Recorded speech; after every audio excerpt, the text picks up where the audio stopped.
Oke, selamat sore semuanya. Thank you buat yang udah nonton video sebelumnya tentang budget untuk liburan di Filipina ya, sekitar 3 jutaan itu. Ya, dari video kemarin kurang lebih aku udah coba bantu jelasin ya, seperti apa struktur budget untuk libur ke Filipina dengan harga yang ya lumayan budget friendly. Cuma memang ada satu pertanyaan dari salah satu yang nonton bahwa dia pengen tahu secara detail seperti apa supaya mereka juga bisa siapin step by stepnya gitu. Jadi mungkin aku coba bantu di video ini untuk bisa ngarahin secara detail kalau kalian mau berangkat ke Filipina, mulai dari cara membeli tiket pesawat juga kita mungkin bisa share, karena ada cara khusus untuk bisa dapetin tiket pesawat yang lebih murah. Nah, terima kasih nih teman-teman yang udah nonton. Jadi aku juga bisa kasih clue-clue untuk bisa jadi catatan teman-teman kalau berangkat ke Filipina. Oke, kita mulai dari tiket pesawat. Untuk mencari tiket pesawat, biasanya aku cari melalui aplikasi. Dulu itu aku pakai Agoda, tapi sekarang ini lately aku sering pakai Trip. Jadi teman-teman bisa download aplikasi Trip untuk bisa cari tiket pesawat. Kelebihan dari Trip adalah dia bisa ngasih kita overview kurang lebih beberapa minggu ke depan itu harganya jadi di angka berapa gitu. Jadi kita nggak perlu nyari satu persatu day by day itu harga tanggal segini berapa, melainkan kita tinggal pilih aja origin sama destinationnya dan pilih salah satu tanggal aja yang kira-kira dari 1-2 bulan ke depan kalian ingin berangkat. Nanti ada pilihan di menunya, nanti kita coba capture kalau ada ya. Di menunya itu bahwa kurang lebih 1 minggu ke depan itu harga termurahnya itu di tanggal berapa. Nah, di situ kita bisa lihat tuh kira-kira harga termurah itu kapan sih, dan kita sesuaikan dengan jadwal yang mungkin kita bisa cuti atau bisa libur di tanggal tersebut. Jadi aku suggest untuk beli di aplikasi Trip, dan sejauh ini dia bisa kasih harga yang paling murah kalau di compare dengan yang lain. Paling nggak kita tahu harga paling murah itu di tanggal berapa. Selanjutnya kalau kalian ngerasa oh ini harga paling murah di tanggal segini, tapi kita pengen lihat di situs asli si airlines-nya ada apa enggak, boleh dicek langsung ke situs asli airlines, karena kadang-kadang mungkin ada promo tersendiri. Jadi coba dulu melalui aplikasi Trip. Oke? Itu yang pertama. Yang kedua, setelah sampai di Filipina. Oke, sebelum sampai Filipina dulu lah. Pertama, berangkat ke Filipina itu hampir sama ke negara Southeast Asia lainnya, Asia Tenggara lainnya, yang mana tidak butuh visa karena dihitung sebagai visa liburan antar Southeast Asia, yang mana dapat 30 hari free visa. Jadi kalian bisa datang ke sini 30 hari tanpa harus mengajukan visa dan membayar apapun. Jadi visa on arrival sama seperti berangkat ke Singapura dan Malaysia. Tapi ada e-travel namanya yang perlu diisi ketika kalian sampai di Filipina. Jadi ada website atau aplikasi e-travel.gov.ph yang mana kalian perlu submit detail data diri di sana, dan juga mengisi beberapa form sebelum sampai di negara tujuan atau sebelum keluar dari airport di negara tujuan. Jadi kalian bisa juga isi ketika sudah nyampai, atau bisa isi sebelum berangkat, kurang lebih 1-2 hari sebelumnya kalian sudah bisa isi. Jadi pas nyampe kalian tinggal kasih capturean barcode yang sudah terisi, barcode hasil pengisian form.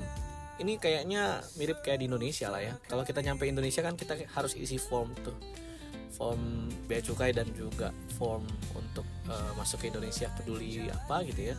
Nah, diisi dan disiapin barcode-nya supaya pas nyampe Filipina sebelum ambil bagasi, ketika sampai di imigrasi, barcode-nya sudah siap. Jadi nggak perlu nunggu dulu, karena kadang-kadang kita harus cari dulu internetnya, cari wifi dan lain-lain. Tapi tenang aja, kalaupun kalian setibanya di Filipina baru tahu harus mengisi itu atau baru ingat harus ngisi itu, nanti ada beberapa arahan-arahan untuk pengisiannya dan juga mereka menyediakan wifi di setiap airport di Filipina. Biasanya tuh kalau nggak di airport Ninoy Aquino di Manila atau di Clark itu sudah ada wifi yang bisa dipakai untuk semua penumpang yang baru tiba. Okay? Setelah sampai di Manila, wait, ini ada mobil truk besar sekali. Gokil. Oke. Setelah sampai di Manila, seperti suggestion aku di rekomendasiku di video sebelumnya, kalian bisa pakai Grab atau bisa pakai angkutan umum. Cuma ya seperti kita tahu biasanya kalau kita ngambil Grab dari bandara harganya beda dan lebih mahal daripada Grab yang ada di luar gitu. Aku punya satu trik. Nah, ini satu trik yang perlu kita share buat teman-teman yang sampai ke Manila untuk bisa mendapatkan Grab di luar terminal tanpa harus ngambil Grab khusus bandara yang mana harganya mungkin berbeda jauh. Jadi ada pintu keluar ke area luar terminal yang lokasinya nggak jauh sebenarnya dari area terminal. Nah, ketika kalian sampai di Manila, itu nama airportnya adalah Ninoy Aquino International Airport atau mereka sebut dengan NAIA. NAIA itu sebenarnya sudah ada di pusat kota. Jadi kalian nggak perlu takut untuk sampai ke kota itu gimana, apakah ada bus, apakah ada train atau sejenisnya. Nggak perlu takut karena NAIA itu sudah ada di pusat kota Manila. Nah, caranya kalian untuk bisa mengakses public transportation dari NAIA, kalau misalnya kalian mau pakai Grab dan mau Grabnya itu nggak pakai Grab Airport, kalian tinggal cari jalan keluar menuju ke Andrews Avenue. Nyebutnya Andrews Avenue itu Jalan Andrews yang lokasinya persis di seberang dari airport NAIA, dan ada ada jembatan penyeberangan khusus dari airport NAIA menuju ke seberang. Nah, caranya adalah kalian cari kita nyebutnya apa ya bahasanya, pokoknya ada jalan menuju ke McD di seberang NAIA. Kalian boleh cari di mana McD dulu, McD di seberang NAIA, dan di Google Map biasanya ditunjukin kalian untuk menuju ke sana harus lewat mana. Jadi ada jembatan khusus yang dipakai untuk para pilot dan juga para karyawan NAIA untuk mereka mengakses NAIA tanpa harus masuk melalui airport. Dan itu ketika kalian sampai di seberang, kalian sudah bisa pesan Grab atau naik transportasi umum tanpa harus menggunakan tarif bandara ya. Seingatku cara untuk nyebrang ke luar NAIA itu adalah naik ke lantai 2 atau ke lantai 3 atau ke lantai 4 dari terminal 3 bandara. Jadi kalau kalian sampainya di terminal 1, mungkin kalian harus cari shuttle dari terminal 1 ke terminal 3 karena mereka ada free shuttle antar terminal. Yang penting pastikan kalian sampai dulu di terminal 3 NAIA. Habis itu kalian naik cari ke tempat makan di lantai 3 atau di lantai 4, pokoknya di lantai paling atas. Terus ikutin jalan keluar dari tempat makan itu. Jadi ada restoran spot di lantai 4 itu kalau nggak salah di atas lantai 2 atau lantai 3. Nanti mereka ada jalan menuju ke area luar dari NAIA yang mana itu bisa mengakses jembatan penyeberangan ke hotel yang ada di seberang. Jadi setelah sampai di seberang itu ada lift untuk turun ke bawahnya ya, ke area hotel di lantai dasar. Nanti dari situ kalian tinggal keluar dan sudah sampai di pinggir jalan. Oke. Sampai di luar kalian bisa pilih naik Grab atau naik public transportation. Jadi kita balik lagi ke video yang sebelumnya, aku nyaranin kalian untuk tinggal atau menginap di Malate atau Makati.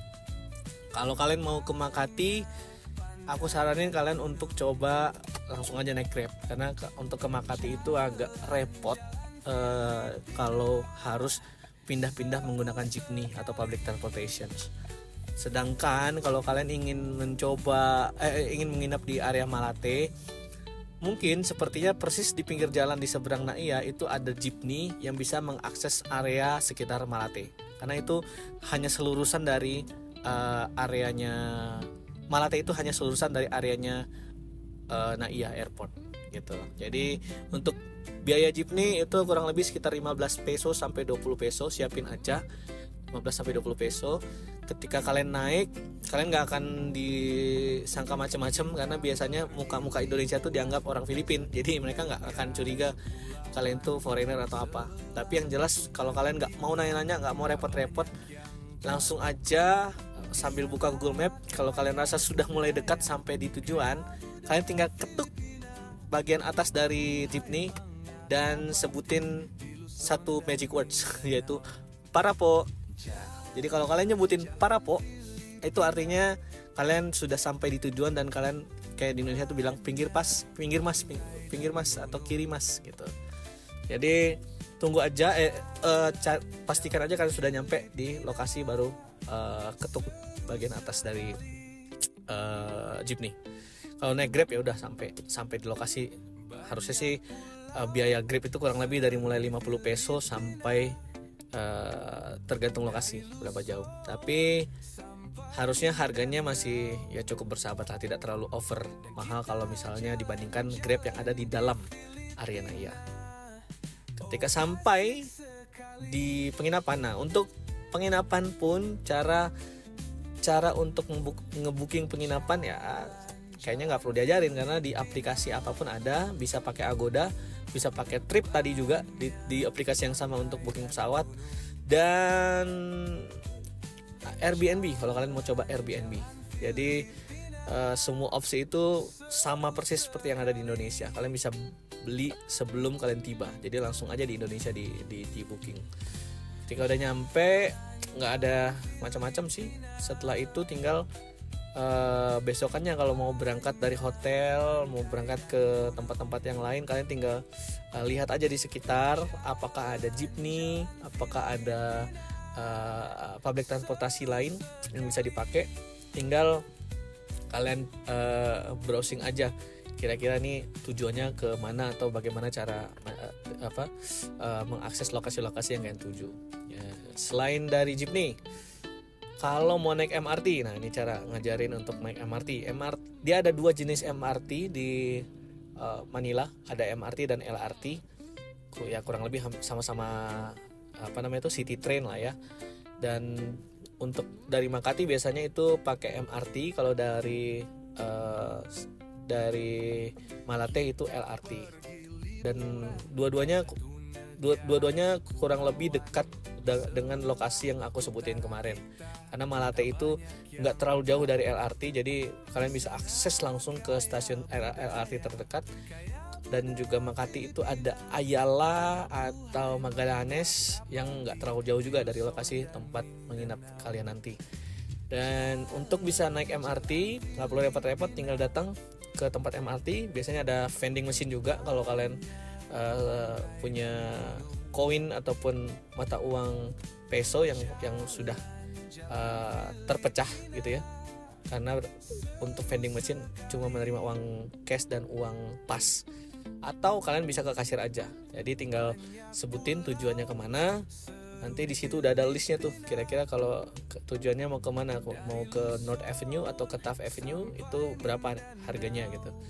Tinggal kasih uang, mereka akan kasih kembalian dan kartu. Nah, rata-rata harganya berkisar antara 10 sampai 24 peso untuk satu trip ya.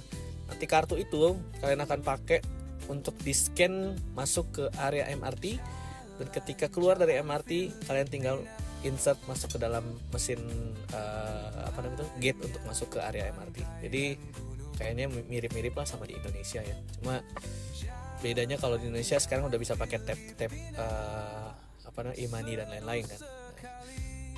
Oke. Berikutnya apa kemarin ya pertanyaannya? Uang. Gimana caranya nukar uang? Oke. Nukar uang ya di Indonesia boleh. Kalian boleh tukar di Indonesia. Ya mudah-mudahan kursnya juga bagus di Indonesia. Dan sebenarnya kalau kalian mau ngambil duit langsung di ATM di Filipina juga bisa. Cuma dia dikenakan tambahan biaya kurang lebih 250 peso dalam satu transaksi. 250 peso tuh kalau di-convert ke rupiah berarti sekitar berapa ya? 60 90.000 ya, cukup mahal lah ya, hampir 100 ribuan. Jadi kalau kalian udah bisa tukar dulu dengan kurs yang bagus, itu ya lumayan bisa hemat mungkin gitu. Kurang lebih kursnya rata-rata sekarang itu di angka 280 sampai 290 nilai tukarnya, tapi kalau di tempat penukaran aku kurang tahu. Tapi yang jelas banyak tempat tukar peso. Kalau misalnya tibanya di Filipina bisa ditukar langsung di bandara juga ada, atau sebelum berangkat dari Indonesia juga mungkin di bandaranya Indonesia ada. Tapi kayaknya lebih banyak kalau kalian tiba di Filipina, di bandara itu ada tempat penukaran banyak ya, atau kalau udah ditukar aja dulu sejumlah yang mungkin 1 juta sampai 2 juta rupiah ditukar ke peso. Nanti kalau kurang ya tinggal ngambil di ATM. Di ATM di sini juga selama itu ada Visa dan Mastercard dia bisa ambil, dan juga kredit card juga bisa ambil di sini, banyak kok di ATM. Oke, apa lagi? Udah itu aja. Nanti kalau pengen tahu apa lagi soal detail-detailnya kasih tahu aja, nanti aku coba jelasin. Makanan nggak perlu repot-repot kalau mesen, karena dia juga rata-rata udah ada vending mesinnya juga. Point of sales atau apa ya namanya. Jadi nggak perlu ngomong langsung di depan orangnya kayak di McD, tinggal klik aja, nanti setelah jadi tinggal nunggu jadinya nunggu makanannya jadi habis itu diambil, atau ya kalian pesan dulu nanti bayar di kasir, tinggal bayar aja kasih duitnya, tinggal nunggu makanannya jadi. Udah itu aja. Dan apalagi ya, udah itu aja dulu ya. Oke, see you, bye bye, thank you.